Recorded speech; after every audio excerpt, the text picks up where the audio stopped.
وقتی حرف از ارواح میزنیم، چیزی که به ذهن خیلیامون میرسه داستانهای ترسناک فیلمهای هالیوودیه یا خاطرات عجیب و غریبیه که از بقیه شنیدیم. خیلی‌ها اعتقاد دارن که روح وجود داره و حتی تجربه هایی دارن که قسم میخورن واقعیه. اما این وسط علم چی میگه؟ اصلاً میتونیم به همچین چیزی اعتماد کنیم یا همش ساخته ذهنمونه؟ تو این ویدیو میخوایم همه چی رو درباره ارواح بررسی کنیم و ببینیم واقعاً این موجودات ماورایی وجود دارن یا نه. من علی و اینجا کانال داستانهای جهانه، جایی که از رازهای جهان از باستان تا الان رو میشنوید. صبر کن، فکر نکن اینم یه ویدیوی معمولیه که فقط به ترس و هیجان ختم میشه. اینجا قراره حسابی بریم تو عمق ماجرا. پس تا آخر این ویدیو با من باش. از گذشته تا حالا اعتقاد به وجود روح یکی از اون باورهایی بوده که توی همه فرهنگ‌ها و ادیان ریشه داره. طبق نظرسنجی IPSOS که تو سال 2019 انجام شد، حدود 46% مردم آمریکا باور دارن که روح وجود داره. همینطور یه مطالعه دیگه که سال 2015 توسط مرکز PEW انجام شد نشون میده که 18% مردم میگن خودشون شخصاً روح رو دیدن یا حضور یه موجود غیر عادی رو احساس کردن. این اعداد نشون میده که موضوع روح چقدر برای مردم جدی و واقعی به نظر میرسه.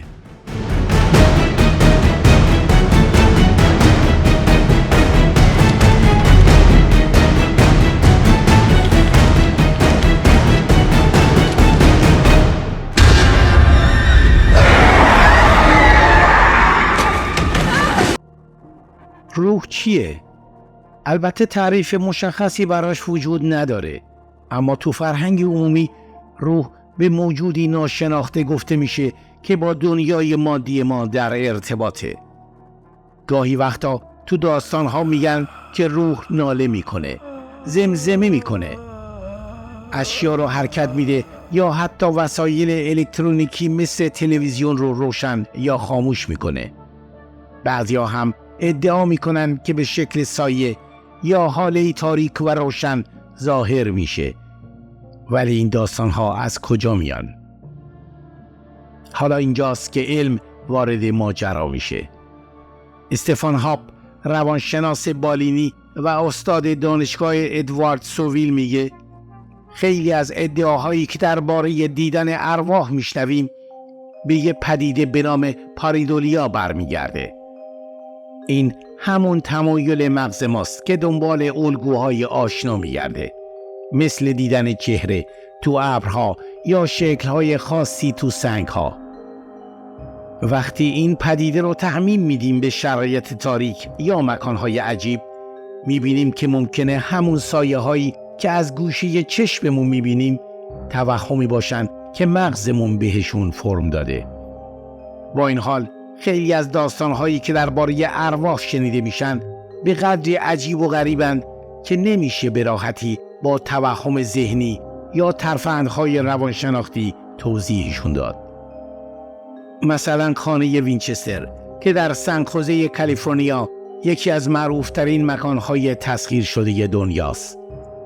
صاحبان این خونه معتقد بودند که ارواح کسانی که با تفنگ‌های وینچستر کشته شدند اینجا رو تسخیر کردند و به خاطر همینم ساخت این خونه سالها طول کشید و بدون هیچ طرح مشخصی پر از راهروهای مخفی، درهای بدون خروجی و پله‌های عجیب شد.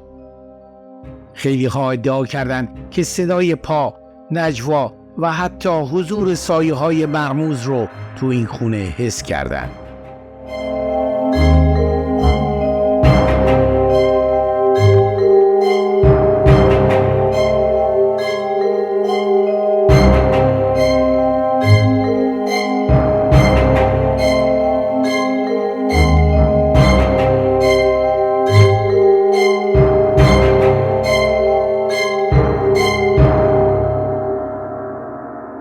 مثال بعدی تجربه خانواده آمیتیویله. داستان خانواده لوتس که بعد از نقل مکان به خونه‌ای تو آمیتیویل نیویورک مدام با اتفاقات عجیب مواجه میشن، یکی از مشهورترین داستان‌های تسخیر ارواحه. اونها از صداهای عجیب و غریب، درها و پنجره‌هایی که خود به خود باز و بسته می‌شدن و حتی دیدن موجودات ترسناک تو خونه‌شون صحبت کردن. و هنوز هم خیلی ها معتقدند این تجربه خانواده لوتس واقعی بوده.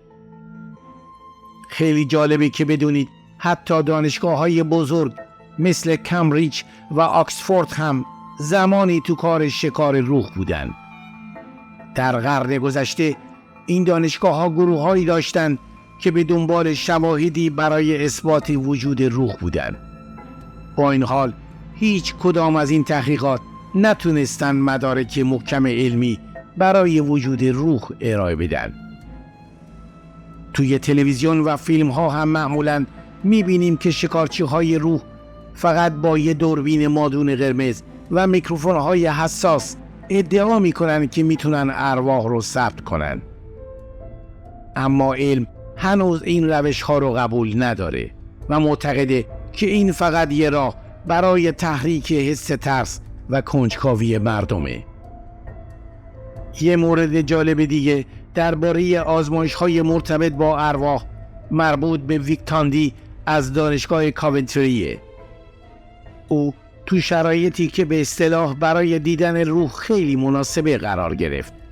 یعنی نیمه شب توی ساختمون نیمه کاری که توش امواج صوتی ضعیفی جریان داشتن. تاندی فهمید که قرار گرفتن تو همچین شرایطی میتونه باعث تغییرات فیزیولوژیکی داخل بدن بشه، مثل تنگی نفس، عرق سرد و حتی بزرگ شدن غیرعادی مردمک چشم. تو این شرایط مغز میتونه چیزهایی رو ببینه یا حس کنه که واقعیت ندارن و فقط نتیجه تحریف ادراکه. یکی از بزرگترین مشکلات علم تو بررسی وجود ارواح اینه که مردم خیلی از اتفاقای روزمره رو به وجود ارواح نسبت میدن، مثل بسته شدن خود به خود در، گم شدن وسایل یا حتی تجربه های فلج خواب.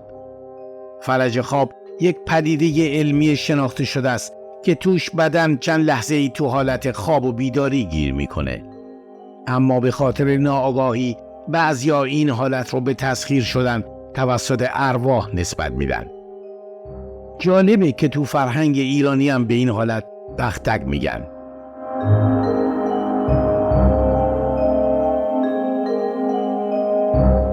یکی دیگه از باورهای قدیمی اینه که اگه آتش به رنگ آبی در بیاد یعنی روح تو اونجا حضور داره. اینم یه تفسیر غلطه، چون امروز میدونیم که تغییر رنگ آتش میتونه به خاطر دمای سوختن یا ترکیبات شیمیایی خاصی باشه که تو محیط وجود داره. اما مشکل اصلی اینجاست که تعریف دقیقی از روح وجود نداره. آیا روح یه موجود مادیه؟ میتونه از دیوار رد شه یا اشیا رو حرکت بده؟ این پرسش ها به پیچیدگی موضوع اضافه میکنه. خیلی از شکارچیان روح از تجهیزات علمی مثل شمارنده های گایگر، آشکارسازهای میدان الکترومغناطیسی و دوربین های مادون قرمز استفاده میکنن. با اینکه این وسایل به ظاهر علمی به نظر میرسن، اما هنوز هیچ کدام نتونستن ثابت کنن که روح وجود داره.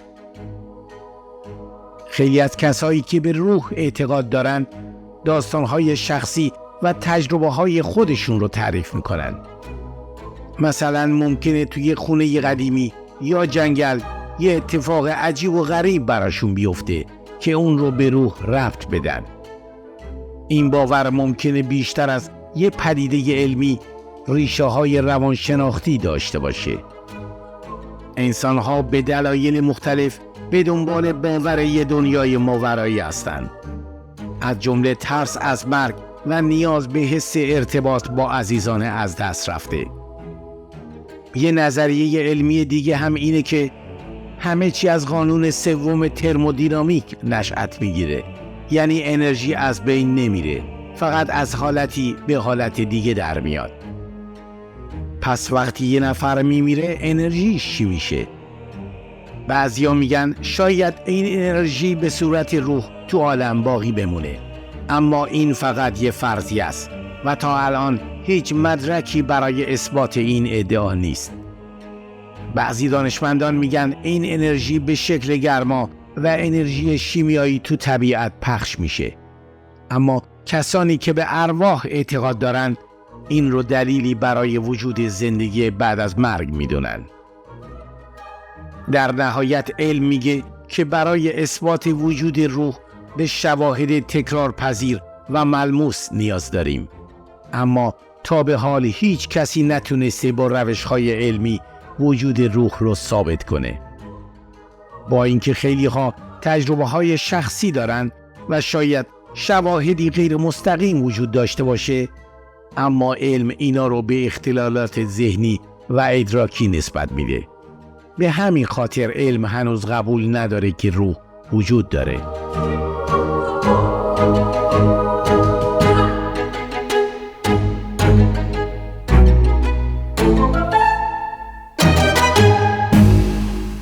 از طرف دیگه تجربه‌های افراد، داستان‌های محلی و ادعاهای دیده شدن ارواح همیشه برای انسان‌ها جذاب و ترسناک بوده و خواهد بود. با این حال باور به ارواح یه جور حس کنجکاوی و ارتباط با دنیای نادیده هاست که خیلی از ما رو به خودش جذب میکنه. پس اگه روزی حس کردید که یه موجودی که نمیبینید کنار شماست یا صدایی از جای نامعلومی به گوشتون رسید، بهتره بدونید که شما تنها نیستین. میلیون ها نفر قبل از شما هم همچین تجربه‌ای داشتن. حالا نوبت شماست. آیا شما به روح باور دارین؟ نظرتون درباره این موضوع چیه؟ خوشحال میشم دیدگاهاتون رو تو کامنت ها بخونم. یادتون نره که ویدیو رو لایک کنید و هر دو کانال داستان‌های جهان رو دنبال کنید تا بتونیم با هم به این سفر مرموز ادامه بدیم.